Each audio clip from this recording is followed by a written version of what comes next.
One power, one power, one power, one power, one power, one power. There's one power invisible, yet we see it everywhere in everything. There's one power indescribable, yet we speak of it in every word we say. Mysterious until you know the truth, as simple as the love inside of you. Call it God, call it Spirit, call it Jesus, call it Lord, call it Buddha, Baha'u'llah, Hashem, or heaven's door. It's Muhammad, it's your mind, it's your soul, or it's your sign. It's the universe, it's music, Mother Earth, or Father Time. But whatever name you give it, it's all one power, can't you see? Whatever name you give it, it's the very air we breathe. Oh, it's the power of the love in you and me. One power, one power, one power. It's one power, one power, one power.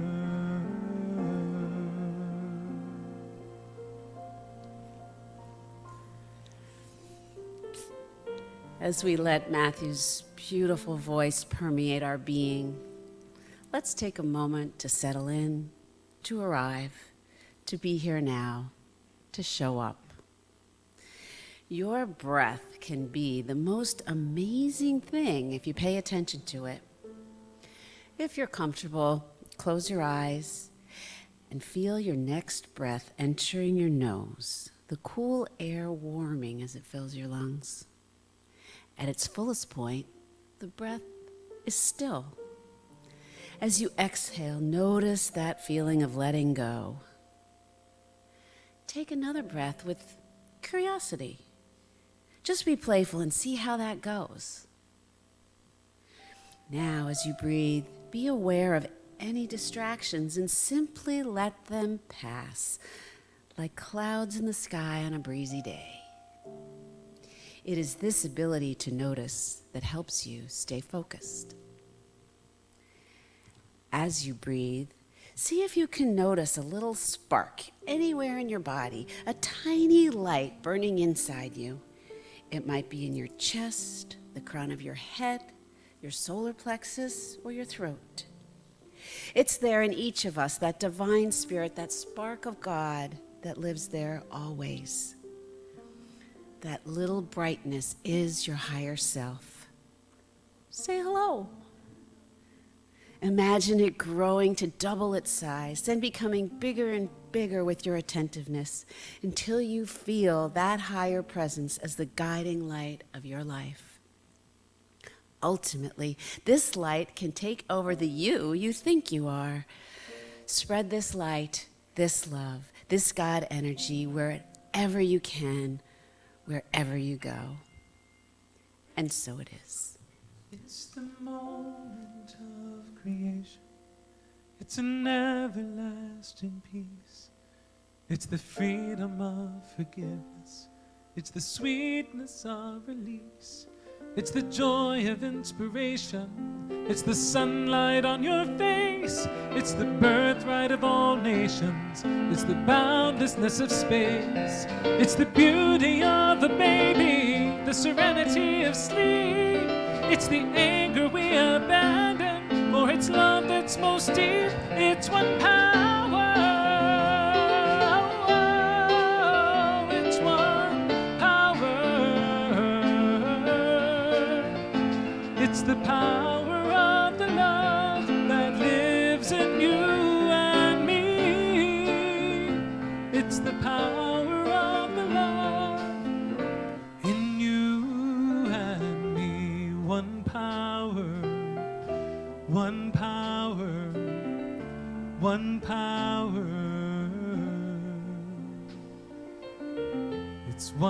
power, one power, one power.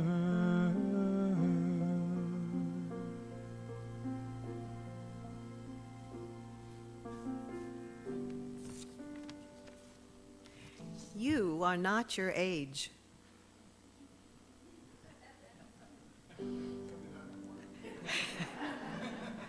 You are not your age in the morning, nor the size of clothes you wear. You are not a weight or the color of your hair. You are not your name or the dimples in your cheeks. You are not past failure or some future yet to be. You're that croaky morning voice and the smile you try to hide. You're the sweetness in your laughter and every tear you've cried. You're the song you sing so loudly when you know you're all alone. You're the place that you've seen, the places that you've seen, and the ones that you call home. You're the things that you believe in and the people whom you love. You're the photos in your bedroom and the future you dream of. You are so much beauty, but it seems that you forgot when you started thinking you were all the things you're not. I am a child of the living God, made in the image of perfect love. All that I am, all I've been given, to you, my God, I surrender. I surrender. I am a child of the living God, made in the image of perfect love. All that I am, all I've been given, to you, my God, I surrender. I surrender. Good morning. So today, I'm really excited for today. Today is Stephen Colfax's Court of Honor. So Stephen has been with Youth and Family Ministries for a little over 5 years, I think, and he's becoming an Eagle Scout today in the Boy Scouts. It's really, really awesome. What? Where is he? I don't see. He's hiding. So he's hiding, but this is Stephen on the screen. I kind of don't blame him for hiding. Only 3% of Boy Scouts make this achievement, so this is really big.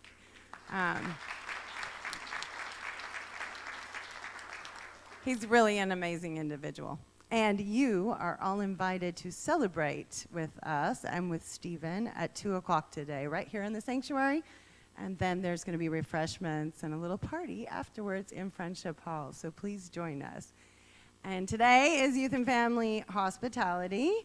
So we are celebrating with Veterans Day and red, white, and blue for Veterans Day. But also the Eagle Scout colors, I have found out, are red, white, and blue, so we're celebrating Stephen as well.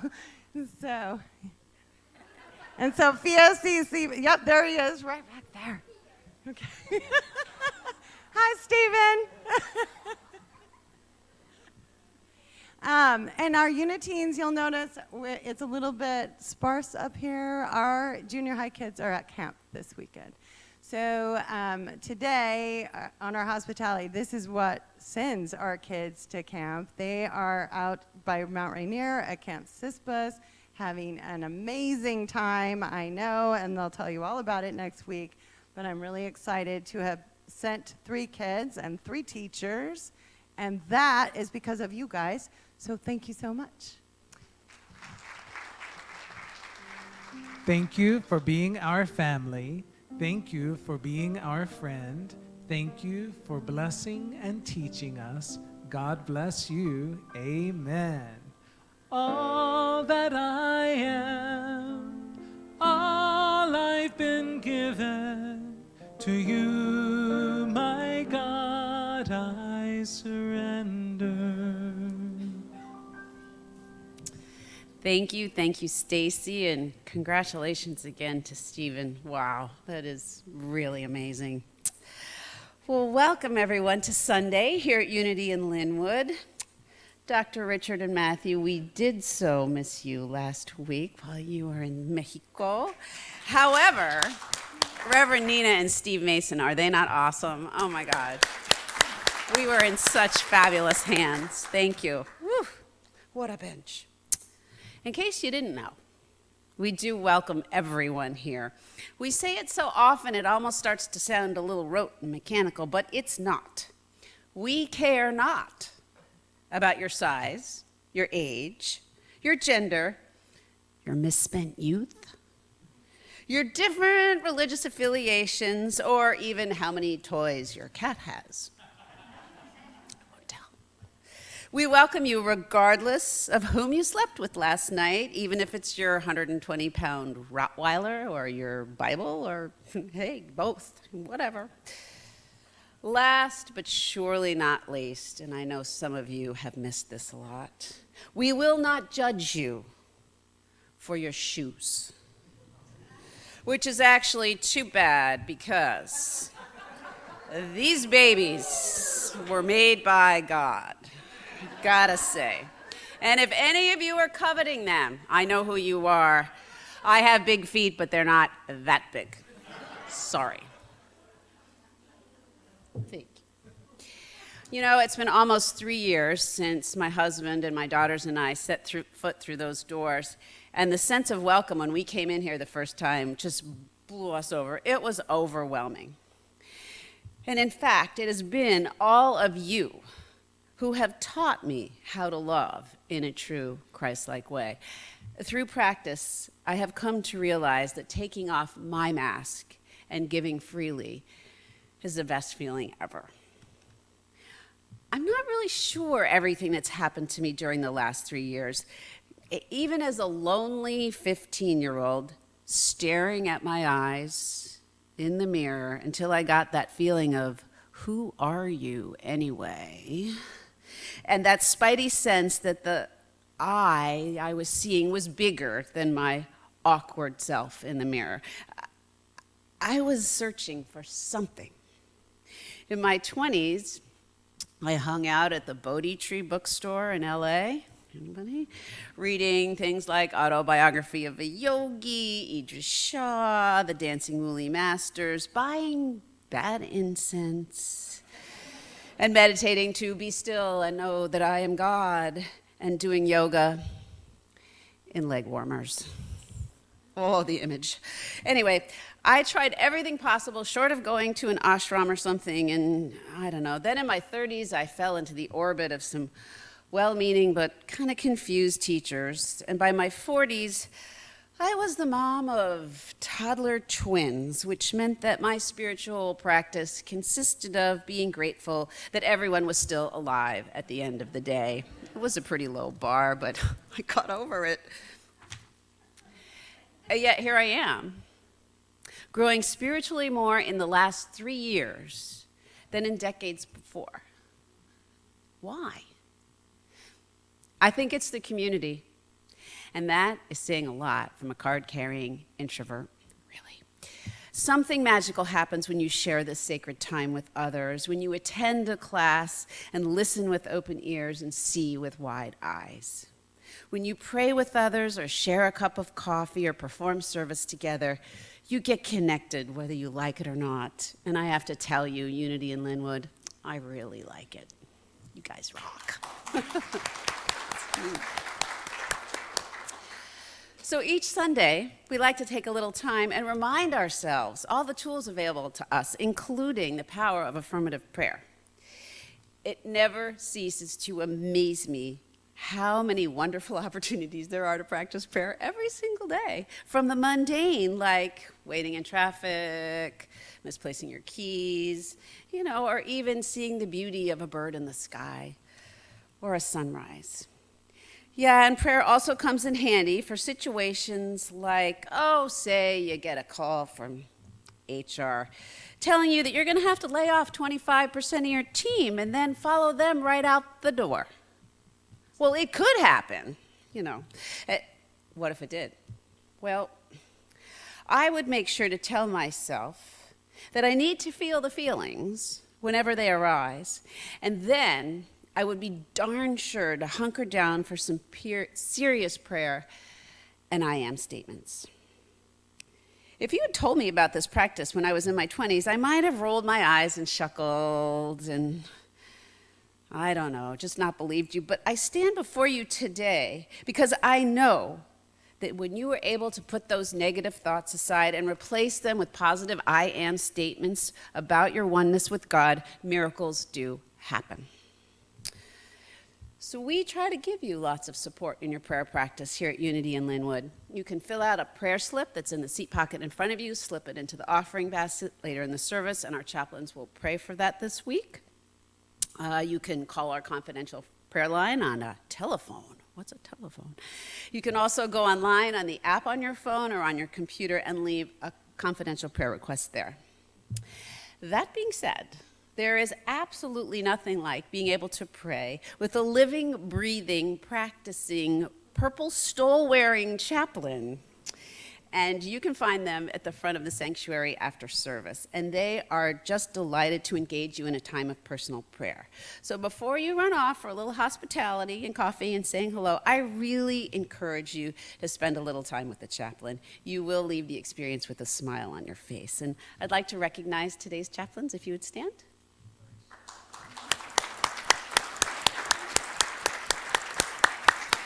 Thank you. Affirmations and denials are cousins to affirmative prayer. So, as an arbitrary example, let's just say I said to myself, wow, you are such a loser. You're never going to find another job to lead such an amazing team that pays like the last one.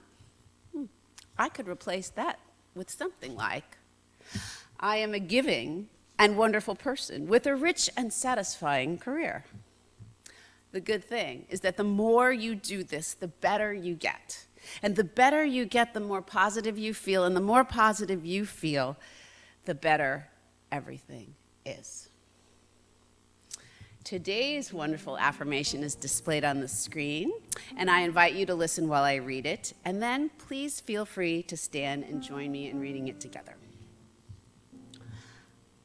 I am not the boisterous voice of personal smallness. I am the silent whisper of divine possibility. I am not the boisterous voice of personal smallness. I am the silent whisper of divine possibility.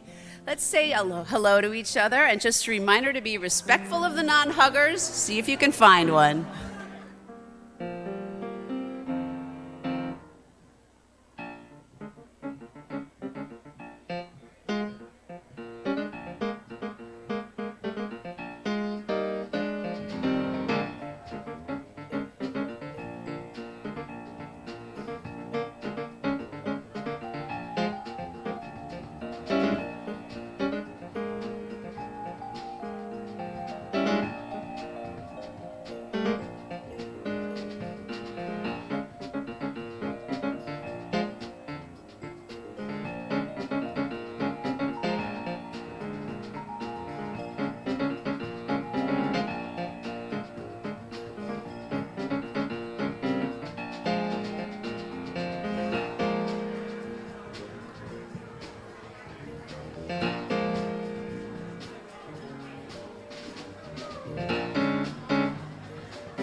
get up on your feet.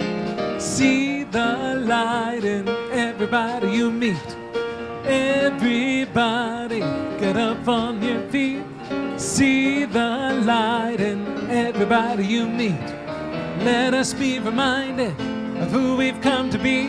We are love, we are one big family. Hey, hey, yeah, yeah. Hey, hey, hey, yeah, yeah. Everybody, get up on your feet. See the light in everybody you meet. Everybody, get up on your feet. See the light in everybody you meet. Let us be reminded of who we've come to be. We are love, we are one big family.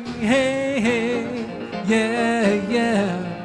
Hey, hey, hey, yeah, yeah.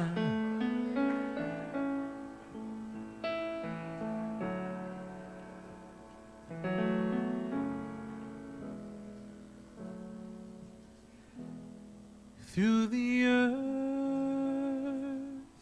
through the sky, through the water, through the mist in my eyes, your presence.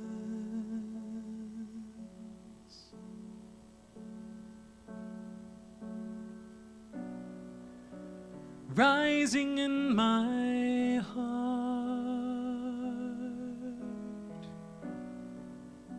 singing through me.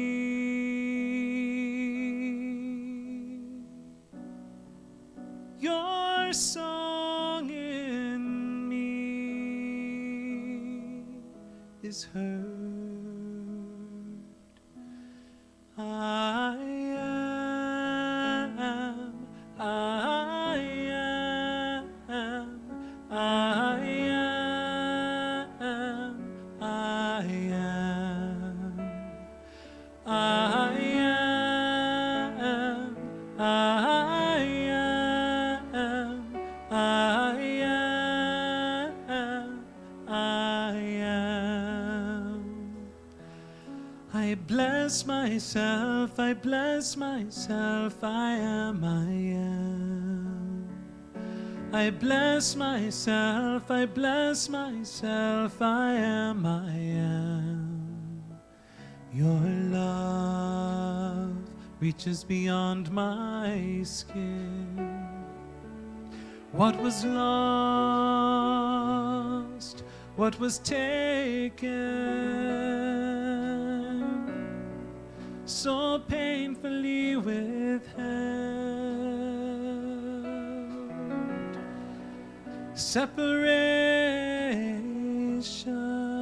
Separation, but you're here. I am, I am, I am, I am, I am, I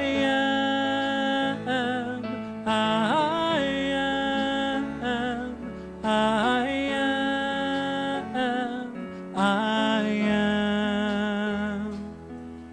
I bless myself, I bless myself, I am, I am.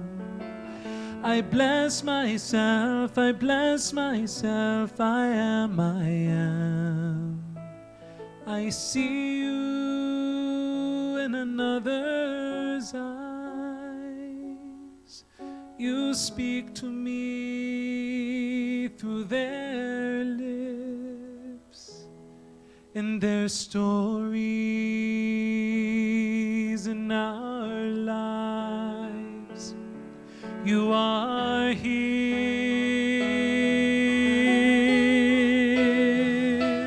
I am, I am, I am, I am, I am, I am, I am,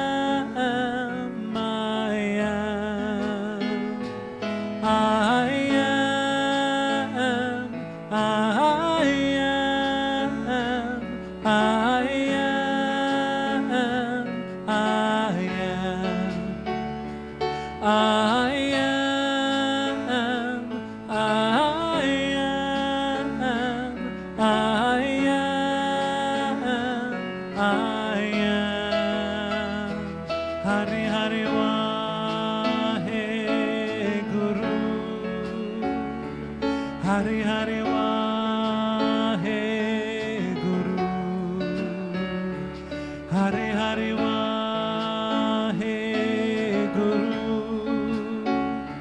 Hari Hari Waheguru.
I love you quite a lot.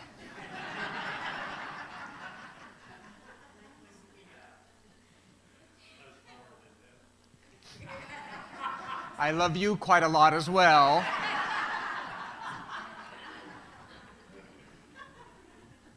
That extends to our online audience, not a Newtonian sort of love that requires time and space, but a quantum sort of love that has you right here and right now in the midst of us. Good morning, Unity in Lynnwood.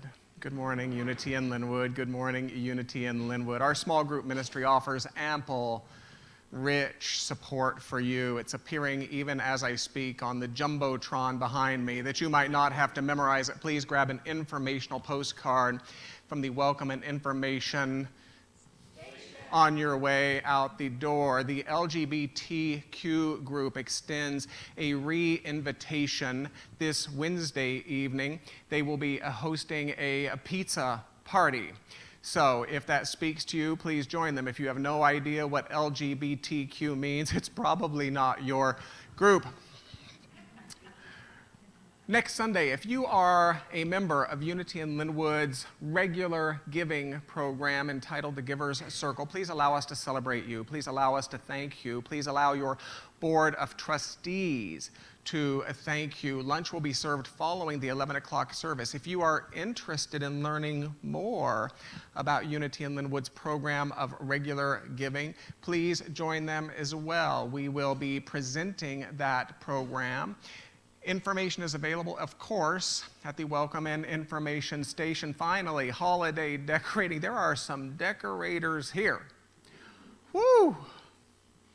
So many people have already registered. Matthew and I chair this event every year. Our holiday decorating party is scheduled to occur on Saturday, November 30th, 9 o'clock a.m. If you would like to bring your strong arms, your keen eye, that dazzling sense of style of yours, please register at the Welcome and Information Station. Veterans Day began as an acknowledgement of the World War I armistice. It has evolved through various administrations.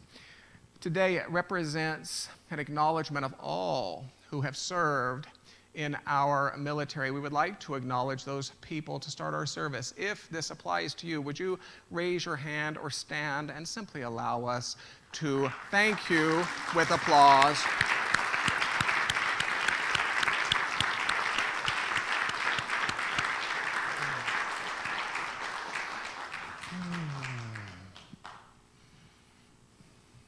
You look good.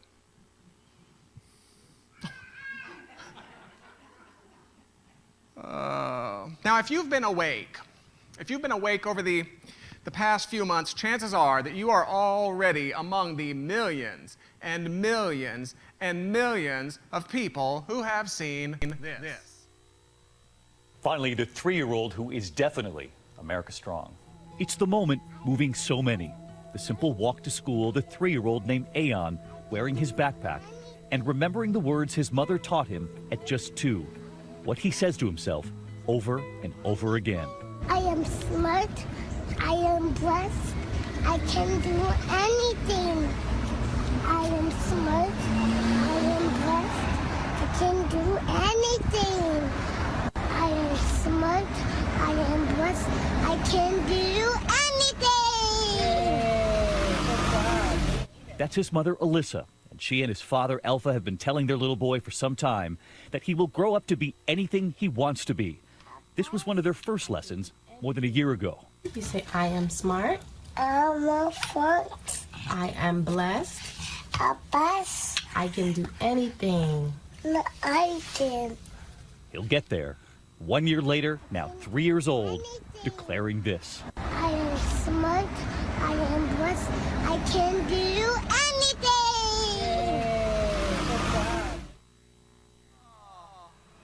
Woo! You know, it strikes me as curious. It strikes me as significant, even that in the great epic tale from Hebrew scriptures in which Moses experienced God as something of a self-existent radiance.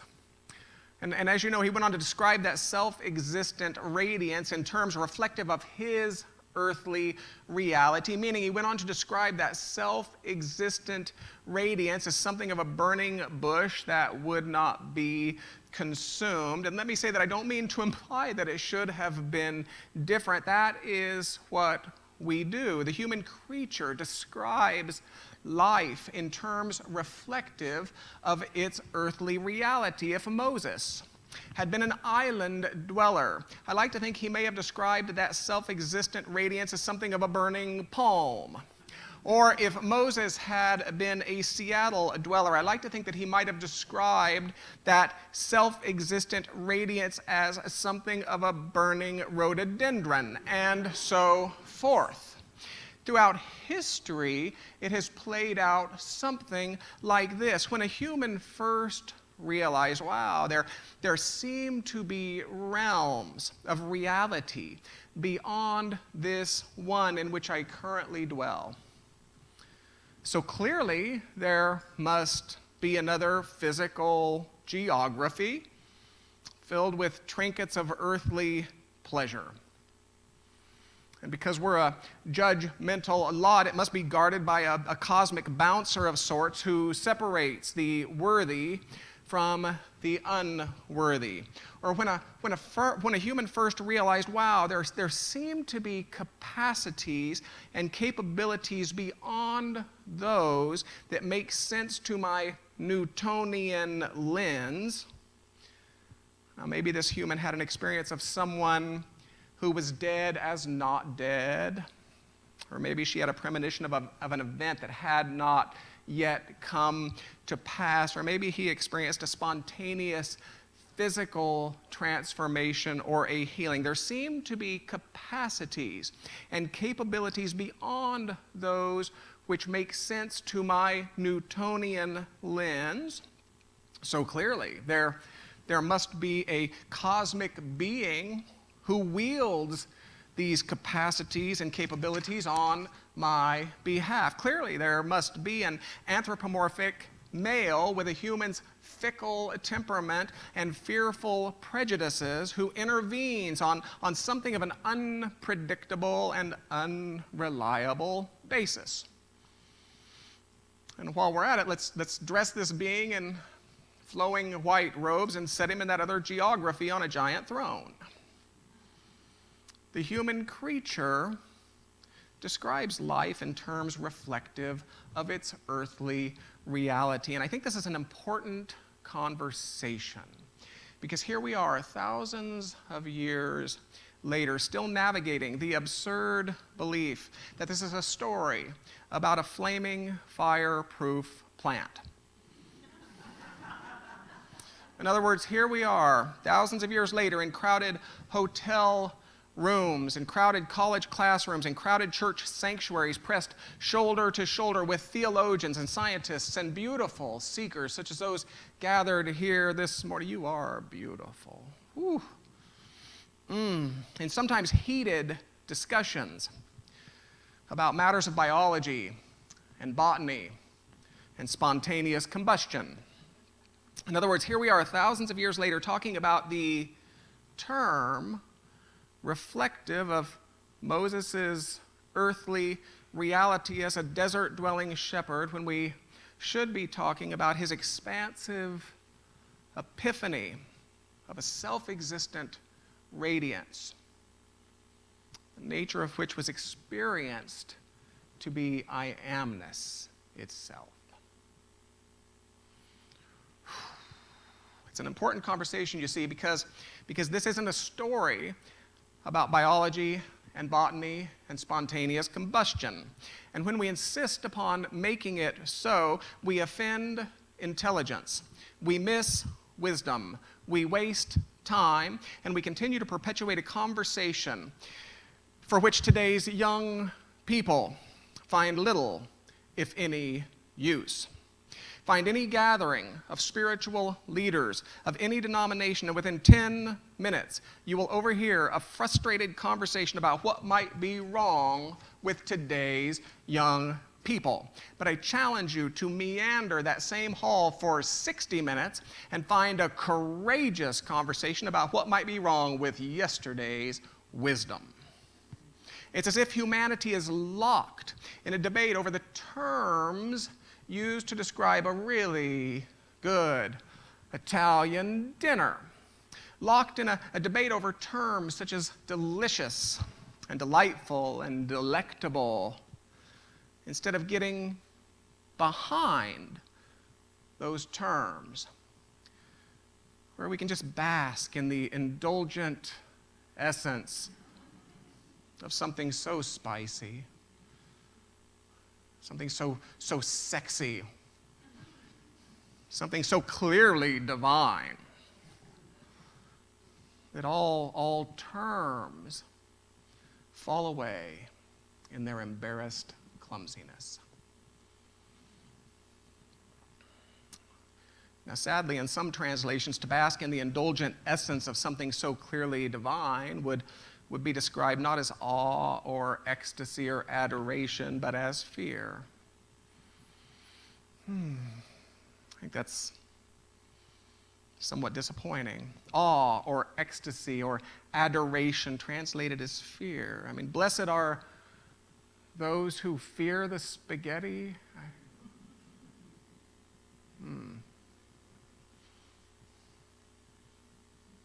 Let all the earth fear the basil. But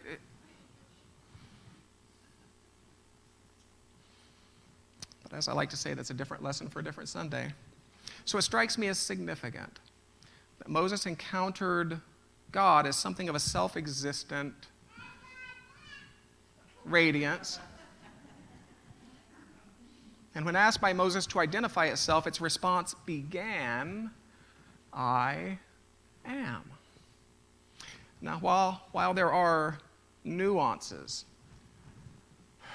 around this interpretation, it strikes me as significant, for I find myself wondering just how many times each day we might invoke this name for God, and to what ends.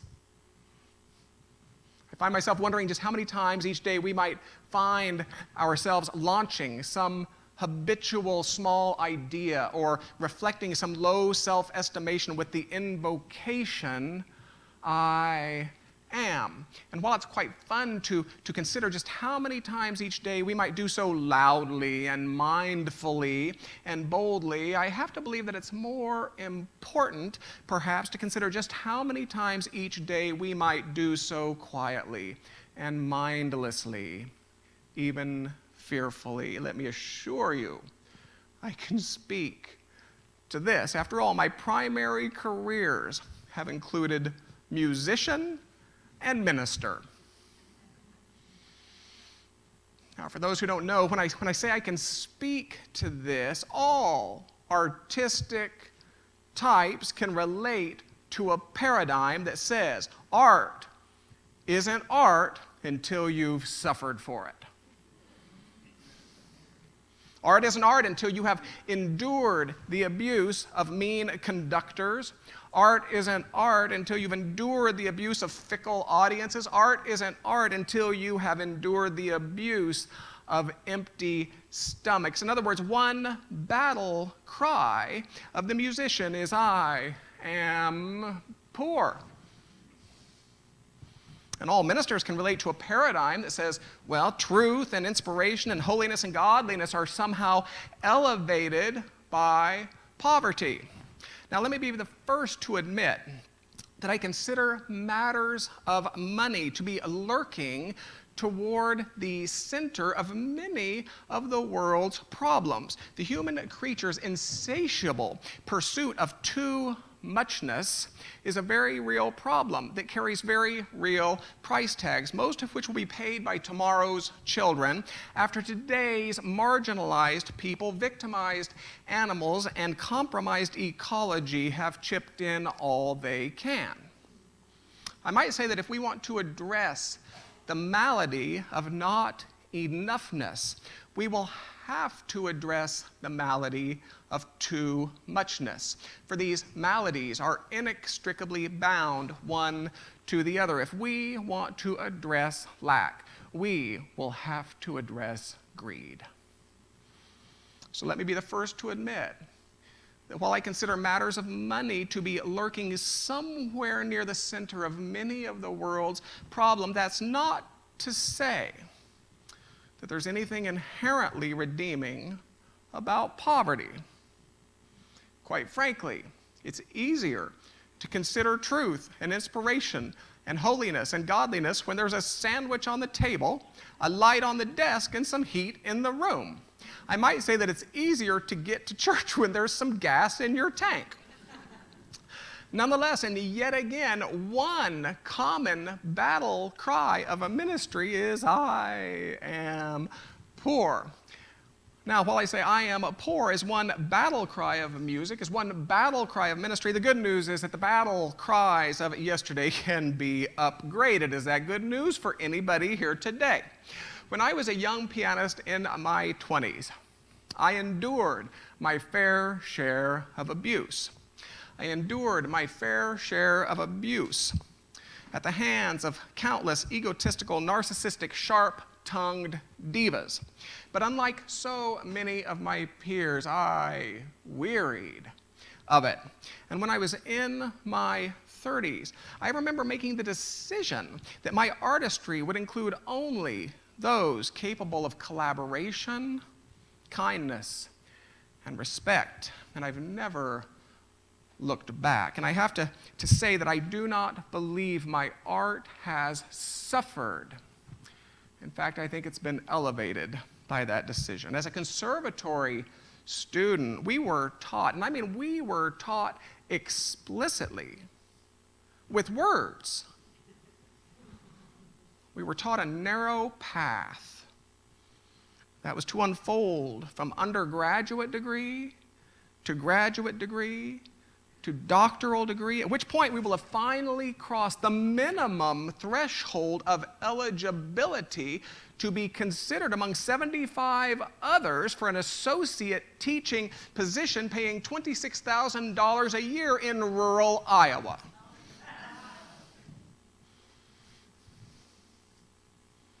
It was widely understood and accepted that the ridiculous majority of musicians would fall short of the competition notoriety required to make a sustainable living.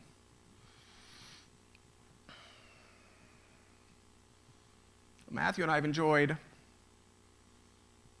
sustainable lives lived outside the confines of that narrow path, producing and hosting what we called a salon series. These are evenings of music and dessert for intimate audiences at our inn establishments, producing and hosting Kansas City's original entertainment talk show, improvising meditation CDs from our treetop home with birds in the background. It was magical. Recording vocals for holiday commercials.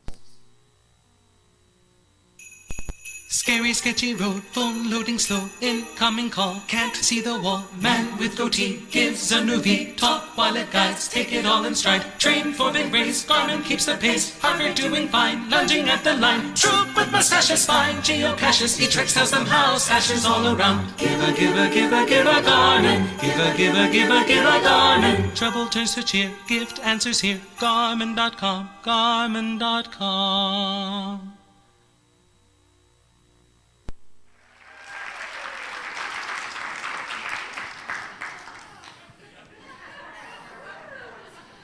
I might be in trouble. I'm not sure yet. Your conservatory teachers didn't tell you you could do that, right? See, it strikes me as significant, for I find myself wondering just how many times each day we might invoke the name of God and to what ends. How many times do we gather in circles under some distorted guise of prayer support only to thrust into some distant heaven, some iteration of a prayer that says, oh, God, bless me with cash, Cadillacs, and condominiums because for reasons completely unbeknownst to me, I am poor. Or, oh God, bless me with friends and followers and fellas because for reasons completely unbeknownst to me, I am lonely. Or, oh God, bless me with health and wholeness and happiness because for reasons completely unbeknownst to me, I am sick. And I admit that among my mindless and fearful invocations was that former, that I am poor of the minister, that I am poor of the musician until I upgraded it. So today's question goes something like this. Do you have a mindless and fearful invocation, and are you ready to upgrade it?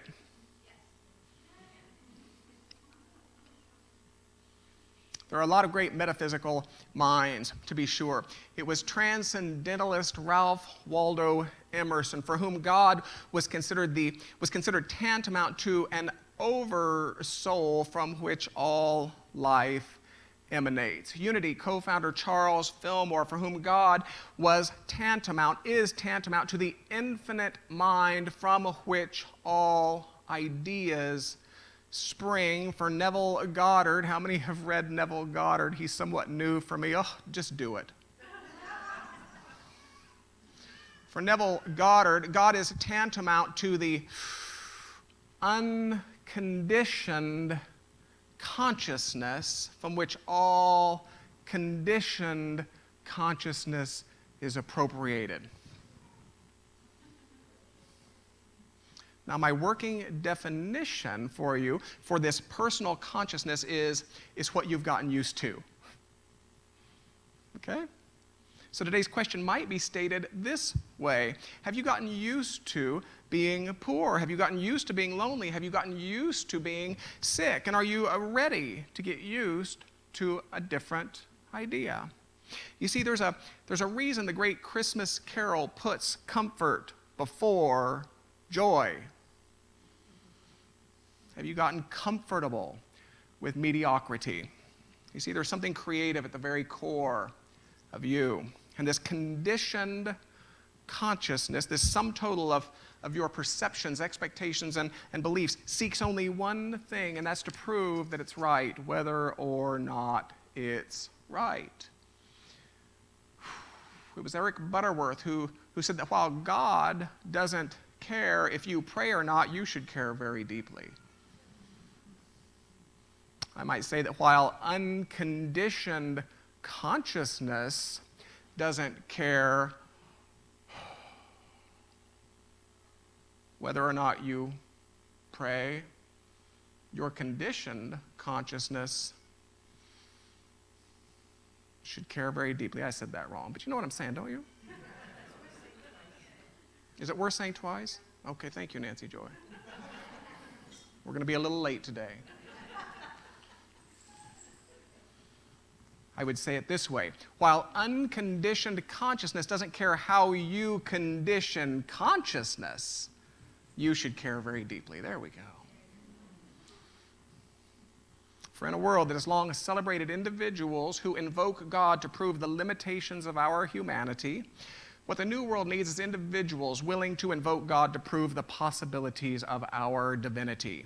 In a world that has long celebrated individuals who invoke God to prove our smallness, what a new world needs is individuals willing to invoke God to prove our grandness. What the world needs is individuals willing to grasp hands with like-minded souls, all symbolically meandering our way to school, all toting our respective backpacks of a human incarnation, all abandoning the countless tired battle cries of mediocrity and giving rise to the glad new chant, I am smart, I am blessed, I can do anything, I am smart, I am blessed, I can do anything, I am smart, I am blessed, I can do anything. Let's close those outer eyes of ours that we might entertain this bold 3-year-old's idea in a new way. I am smart, I am blessed, I can do anything together. I am smart, I am blessed, I can do anything. And allow that just to settle upon you. Can you get used to it? I am smart, I am blessed. Do it. I can do anything.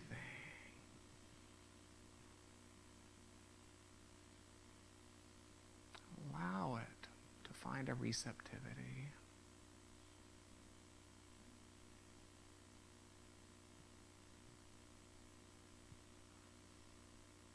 And again, I am smart. I am blessed. I can do anything. Just allow it to be.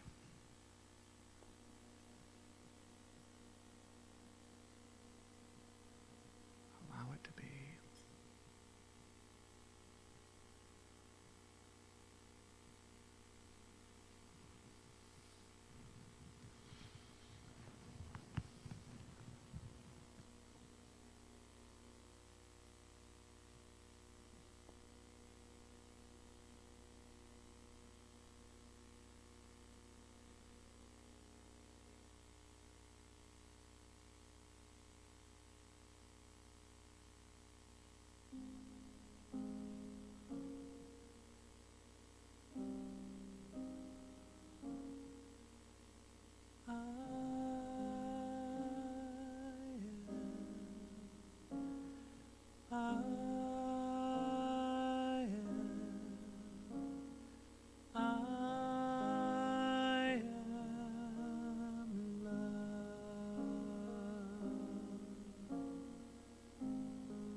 God is in my life. I am love. I am love. I am strong. I am. I am. I am strong.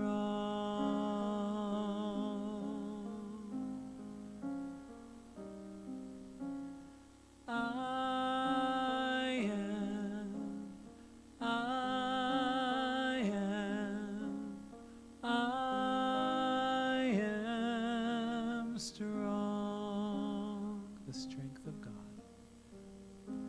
The strength of God is in my life, is in my life. I am strong.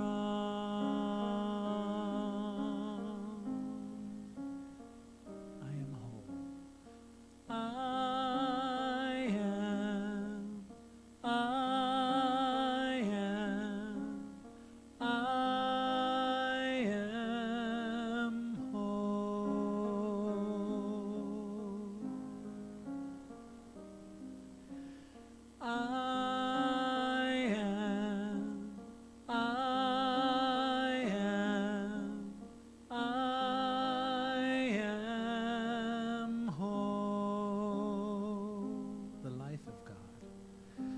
The life of God is in my life, is in my life. I am whole.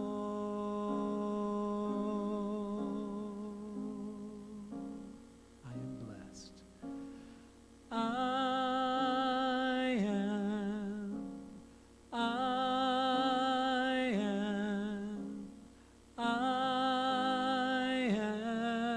am blessed.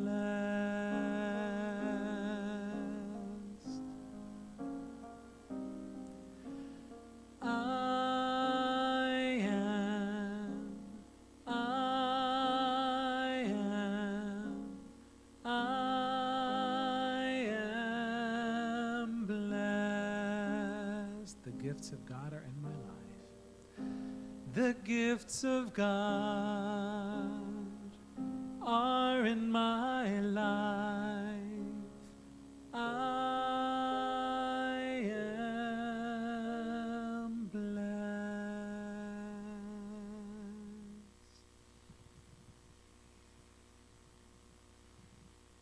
And so it is.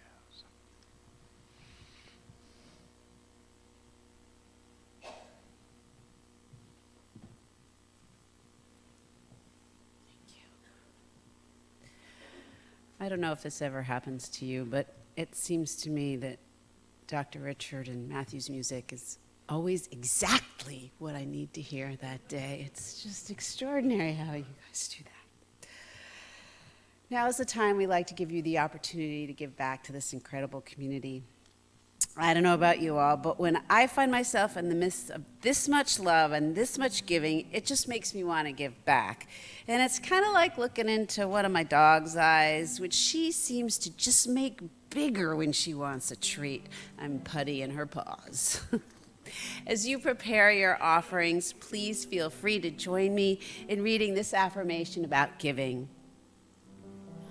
I give freely and fearlessly, fulfilling the law of giving and receiving.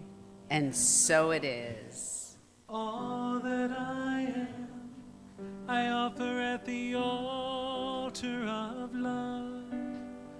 All that I am, I offer at the altar of love in sweet surrender. In sweet surrender, all that I am, I offer at the altar of love. All that I am, I offer at the altar of love in sweet surrender. Sweet surrender, all that I am, I offer at the altar of love. All that I am, I offer at the altar of love in sweet surrender. Sweet surrender, all that I am, I offer at the altar of love. All that I am,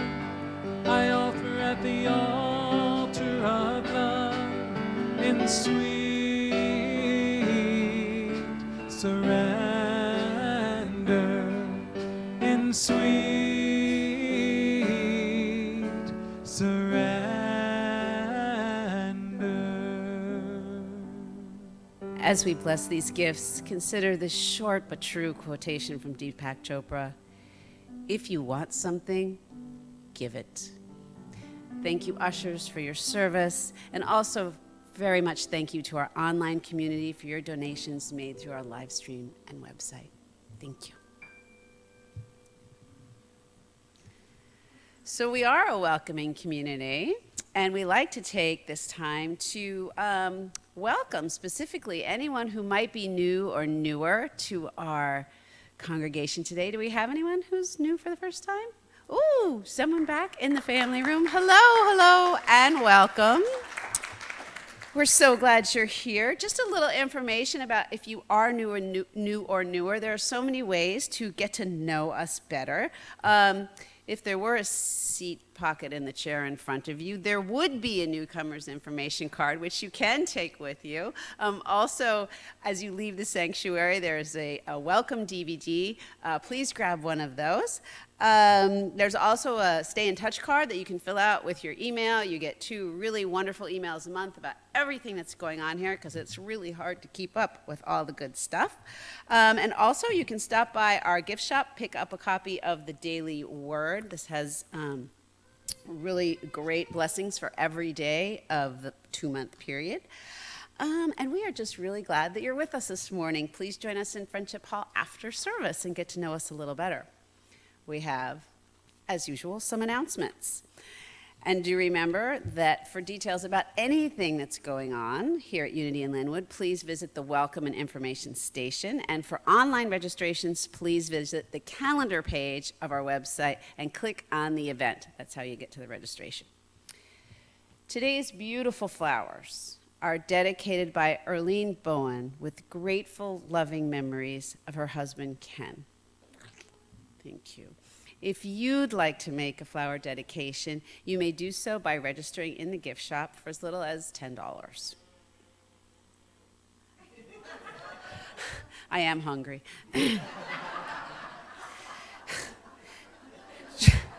Join us on Sunday, November 24th, following second service, for a community potluck Thanksgiving meal.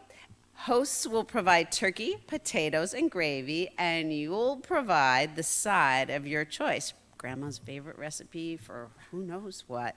But all are welcome. Come as you are. Bring something. Thanks especially to Nadine Carter, Roger Berg, and Laura Spar for sponsoring this really wonderful event. Woohoo! Also, please join us for our Thanksgiving Eve service on Wednesday, November 27th at 7 p.m. Mr. and Mrs. Fillmore, co-founders of Unity, taught praise and gratitude as powerful spiritual disciplines. Let's press their idea to its highest potentials in this music-rich, celebratory service of intentional gratitude. And I have to editorialize and say it is one beautiful service. You do not want to miss this one, people. It's really beautiful. Finally, the holidays can be a time when we especially miss our loved ones and pets who have made the transition. We invite you to a remembrance service on Sunday, December 1st at 12:30 p.m., at which we will remember and honor their presence on earth. You'll have the opportunity to open more fully to the gifts they gave you and bless them on their continuing spiritual journey. Please bring a picture for the altar. We will provide a candle, and all are welcome. And of course, all good things happening at Unity in Lynnwood could be found on your printed program by visiting our Facebook page, on our app, or on the calendar page of our website, unityinlynnwood.org. You're awesome. Thank you. And they are great shoes. And please thank Brad Gibson, who was on drums Nice. today. He was fantastic. Nice. He was fantastic. And he is collaborative, and he's kind. Now, I have to say, I heard something different from Chase. I mean, when you said, flower dedication's $10, I think Chase basically, I'm a baby. I don't have $10. Chance? Oh.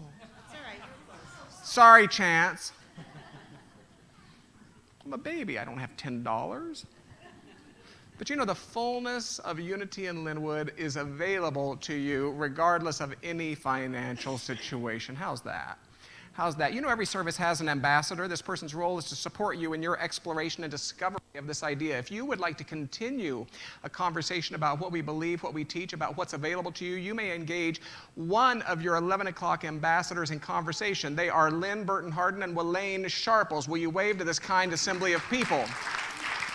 I'm quite certain that when you engage Welaine, she will extend a hearty thank you from the local humanitarian outreach team for the $750 you raised last Sunday. So this I am idea. You know, I think our most awakened souls, I think our most enlightened avatars, they don't come to tout how special they are. I don't believe it. I think if anything, they come to remind you how special you are. So this I am idea, I think when Jesus referenced this I am idea, I think he was referencing the only God he knew. And that was the God that was set forth by Moses, that I am God. I don't believe Jesus would have taught, I of my egoic self am the way. I am of my egoic self am the light. I think our great avatars, I think our awakened souls come to remind us of something about ourselves. So in that regard, I think he may have been saying, I am. Ah, that's the way. And I am. Ah, that's the light. What do you think?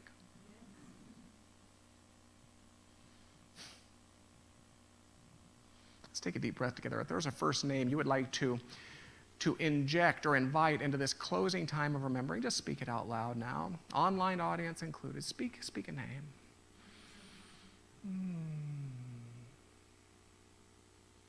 So we say yes. We say welcome. We stand on your behalf. We stand on the behalf of all who have turned anything of a spiritual ear to this conversation. We stand in all that we know that God idea to represent. We stand in a life. We stand in a wisdom that is ample. We stand in that harmony that longs and seeks to press itself into this world of form through human hands and human hearts. And we stand in a profound awakening to sufficiency. We live in a stunning and opulent universe.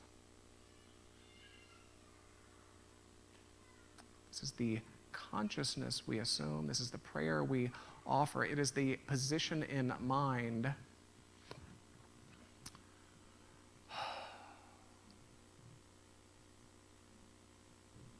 and we bring its boldness and we bring its faith forth as we speak together these closing words of benediction. There is one power and one presence in, through, and around all creation. So we go forth as the eyes of divine love, as the tongues of divine wisdom, as the hands of divine sufficiency, and the bold and ready hearts of divine life. May the long time sun shine upon you, all love surround you, and the pure light within you guide your way on, guide your way on, guide your way on. So let's close this time of remembering, this time of celebration, this time of communion among noble, noble souls with the simple words of agreement. And so it is. And so it is. And so it is. Unity and Lynnwood, blessings upon your week. Blessings upon your week.